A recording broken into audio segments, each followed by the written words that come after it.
Praise lord church. నా పేరు Newton, నా భార్య పేరు శ్రవంతి.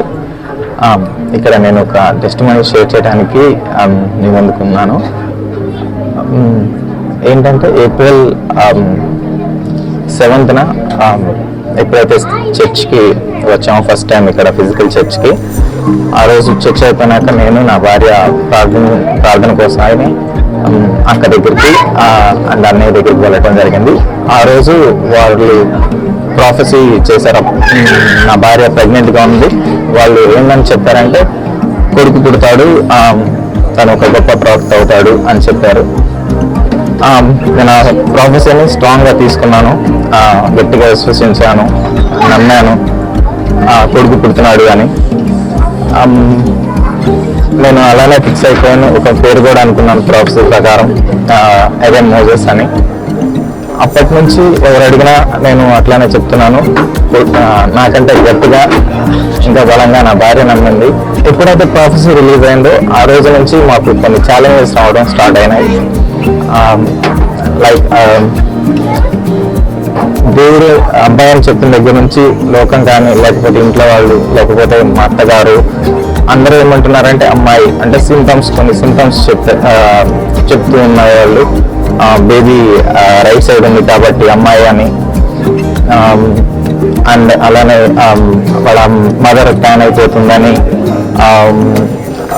లెగ్స్ స్వెల్ అవుతున్నాయని, ఇట్లా డిఫరెంట్ కేసెస్ చెప్పి మీకు బాబు కాదు, మీరు ఎక్కువ హోప్ పెట్టుకోవద్దు, మీకు పాపనే, సో ఫిక్స్ అయిపోవద్దు, ఫిక్స్ అయితే తర్వాత బాధపడాల్సి వస్తుంది అని వాళ్ళు చెప్తున్నారు. బట్ మేమైతే ఏం సందేహం లేదు, దేవుడు మాకు చెప్పాడు ప్రాఫెసీ ద్వారా. సో మేము నమ్ముతున్నాము మాకు అబ్బాయి అని మేము ఫిక్స్ అయిపోయాము. అలానే కాకుండా ఈ బేబీ షవర్ ఫంక్షన్ కూడా నేను బేబీ షవర్ అనే ప్రింట్ చేయించాను ఇన్విటేషన్. సో ఏంటంటే దేవుడు చేసిన ఆ ప్రాఫెసీని క్రియల్లో పెట్టాలి అనే ఉద్దేశంతో, దేవుడు చేస్తాడు అనే గట్టి నమ్మకంతో నేను ఒక స్టెప్ ముందుకు తీసుకొని ఆ ప్రింటింగ్ కూడా బేబీ షవర్ అనే వేసాను. అలానే కాకుండా నేను ఒక నేమ్ అనుకున్నాను కదా, ఆ నేమ్తో షర్ట్ కూడా డిజైన్ చేసుకున్నాను. అందరూ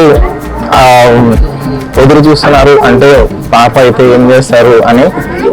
కానీ ఆ రోజు కూడా ఆపరేషన్ థియేటర్లో కూడా ఆ నర్సు మా ఆవిడ లెక్స్ చేసి మీకు పాప పడుతుంది అని చెప్పింది.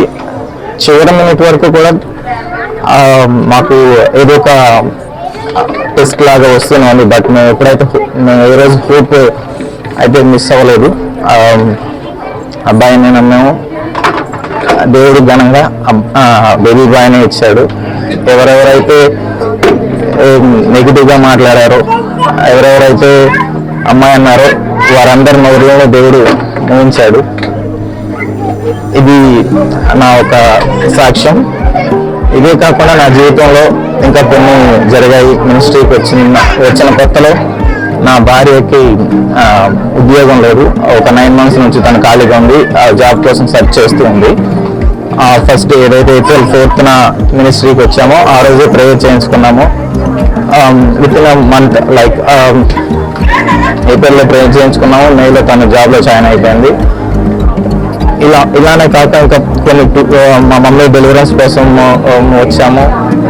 ఆ టైంలో తను కొంచెం మానసికంగాను ఆరోగ్యపరంగాను స్టేబుల్గా లేదు. బట్ ఎప్పుడైతే ప్రేయర్ చేయించామో ఆ తర్వాత తను స్టేబుల్ అయింది. Now she is fine. So ఇట్లా ఇక్కడ నాకు దేవుడు మినిస్ట్రీ ద్వారా చాలా అద్భుతాలు చేశాడు. సో దేవునికి మహిమ కలగాలి. బట్ ఒకటే చెప్పేది నేను ఏంటంటే, ఎప్పుడైతే ఒక ప్రాఫెసీ ఇచ్చారో దైవజనులు దాన్ని స్ట్రాంగ్గా నమ్మాలి అని నేను చెప్తాను. మనము డౌట్ పడకుండా ఉంటే దేవుడు ఆ ప్రాఫెసీని చేస్తాడు. మనం డౌట్ పడి దానికి వేరుగా అవ్వకూడదు అనే నా ఉద్దేశం. నా ఎక్స్పీరియన్స్ ద్వారా నేను చెప్పేది ఏంటంటే, ఆ ప్రాఫిట్స్ని నమ్మండి, వారు చెప్పిన ఆ ప్రాఫెసీని నమ్మండి, వారికి వ్యతిరేకంగా మాట్లాడొద్దు, దేవుడిచ్చిన ఆ ప్రాఫెసీని యూజ్ చేసుకోవద్దు. ఏదైతే దేవుడు పలికాడో ఆ ప్రాసెస్ దేవుడు నెరవేరుస్తాడు. కానీ మనం అనవసరంగా దానికి నెగిటివ్గా పలికి దేవుడిచ్చిన వాగ్దానాలను కానీ లేదంటే దేవుడిచ్చిన వాటిని యూజ్ చేసుకోవద్దని నా ఎక్స్పీరియన్స్ ద్వారా నేను చెప్తున్నాను. థ్యాంక్స్.